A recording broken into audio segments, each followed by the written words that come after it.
अस्सलाम वालेकुम, welcome back to my new vlog. I hope आप सब ठीक होंगे। आज बेसिकली मैं रमज़ान का रूटीन बता रही हूँ, सहरी से इफ्तारी तक। वीडियो को एंड तक ज़रूर देखना। एंड आपका बहुत बहुत शुक्रिया कि लास्ट व्लॉग में आप लोगों ने बहुत ज़्यादा ही प्यार दिखाया। बहुत लोगों ने वीडियो वो देखा हुआ है, so thank you so much. मैं आ गई थी किचन में इफ्तारी बनाने के लिए।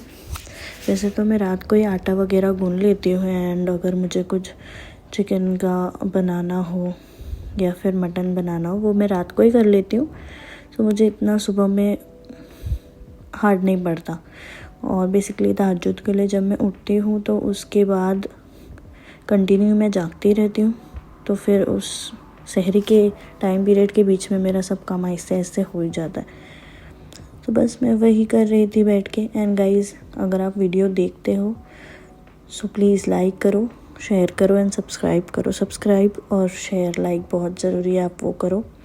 Thank you so much again last video के लिए जो आप लोगों ने इतना प्यार दिखाया। एंड उससे मुझे पता चला कि लोग देखते हैं बट लाइक और सब्सक्राइब नहीं।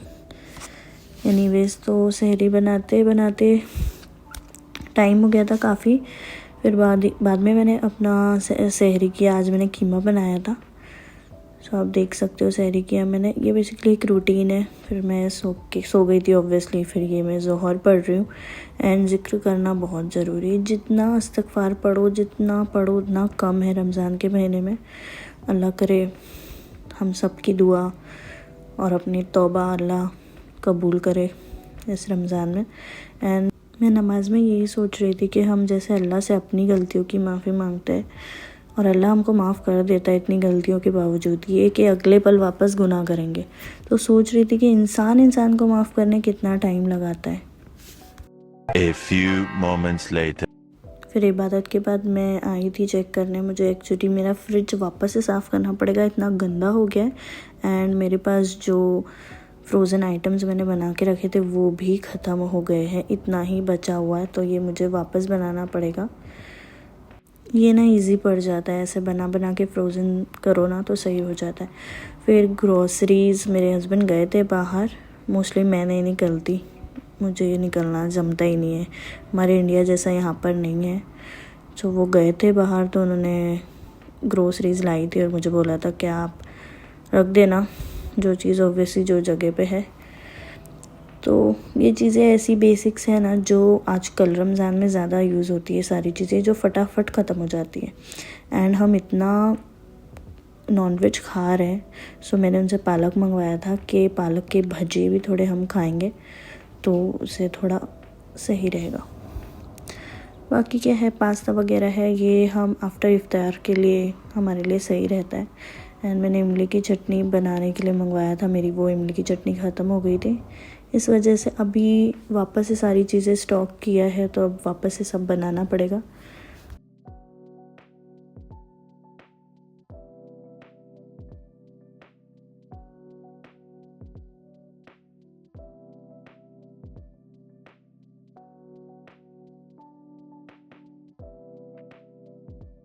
अफ्तार का टाइम हो गया था एंड हम कितना भी प्रिपेयर करके रखे, एंड मूवमेंट में बहुत घाई घाई में काम होता है।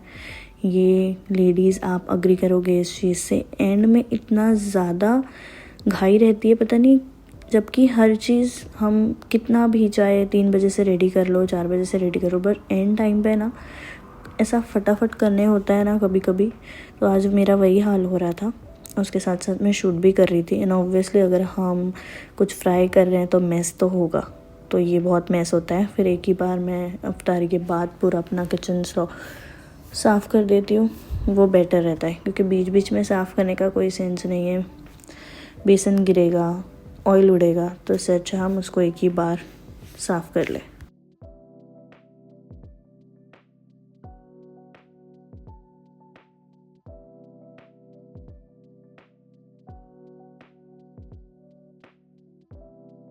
एक्चुअली ब्रेड पकोड़ा मुझे मेरे स्कूल की याद दिलाता है। समोसा पाव और ब्रेड पकोड़ा मैं बहुत ड्रेसेस में खाती थी। एंड जब से मुझे आदत है ब्रेड पकौड़ा की। जैसे मैंने बोला कि नॉनवेज बहुत हो रहा है, सो ये पालक का भजिया इतना सही रहता है ना, और ये पेट के लिए भी सही रहता है।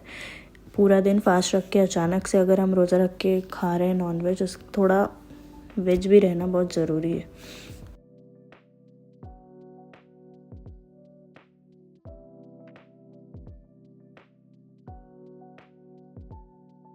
इफ्तार के साथ साथ सामान के साथ साथ चाय भी मैंने साइड में चढ़ा दिया, बिकॉज़ इफ्तार के बाद मेरे हस्बैंड को चाय चाहिए होती है, क्योंकि पूरे दिन का जिसको चाय की आदत रहती है, ये मैं उन्हीं लोगों से सुनती हूँ कि इनका सर दर्द होने लगता है अगर पूरा दिन चाय नहीं मिली तो बस मैं उसकी भी प्रिपरेशन कर रही थी। तब तक हम इफ्तारी करते हैं, तब तक ये चाय रेडी हो जाती है। तो मेरा ये रोज़ का है कि एक साइड में मैं इफ्तारी रेडी करती हूँ एंड एक साइड में मैं स्लो पे चाय चढ़ा देती हूँ।